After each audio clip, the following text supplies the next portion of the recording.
પ્રભુ ધર્મ અને ન્યાય તે સર્વ પીડિતો માટે પ્રગટ કરે છે। બુધવાર 7 જાન્યુઆરી 2026 આજના પ્રભાતના ધ્યાન માટે મેં નીતિવચન ગ્રંથના 3જા અધ્યાયનો 7મો વાક્ય પસંદ કર્યો છે।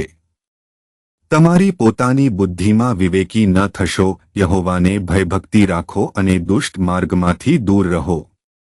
પ્રિય મિત્રો, અવારનવાર આપણે આપણા જ જ્ઞાન અને બુદ્ધિ પર નિર્ભર રહીએ છીએ। અમે વિચારીએ છીએ કે આપણું અધ્યયન, અનુભવ અને સમજણ પૂરતી છે, પરંતુ શાસ્ત્ર આપણને ચેતવણી આપે છે, તમારા પોતાના જ વિચાર અને પ્રજ્ઞા પર વિશ્વાસ ન રાખો, પરંતુ પ્રભુનો ભય માનશો। ચાલો આ પવિત્ર વાક્ય ઉપર ધ્યાન ધરીએ। આજના પ્રભાતના ધ્યાનનો વિષય છે, તમારી પોતાની બુદ્ધિમાં વિવેકી ન થશો।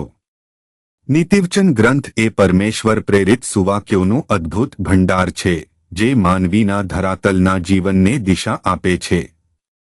વિવેકી મનુષ્ય કહે છે કે પોતાના દરેક કાર્યમાં પ્રભુને સ્વીકારો, કારણ કે તે જ આપના માર્ગને સીધો કરશે અને જીવનને સુઘડ બનાવશે।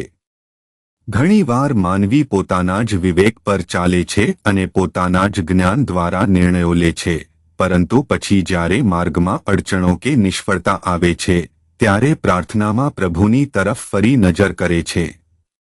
હકીકતમાં, જે નાની કે મોટી બાબત હોય, પ્રથમ પગલું હંમેશા પ્રભુની ઈચ્છા અને માર્ગદર્શન મેળવવાનું હોવું જોઈએ।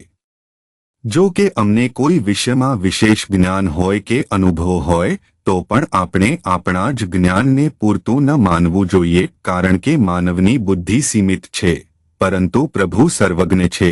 તે ભવિષ્યને જાણે છે અને પોતાના સંતાનને યોગ્ય નિર્ણય લેવા દિશા આપે છે।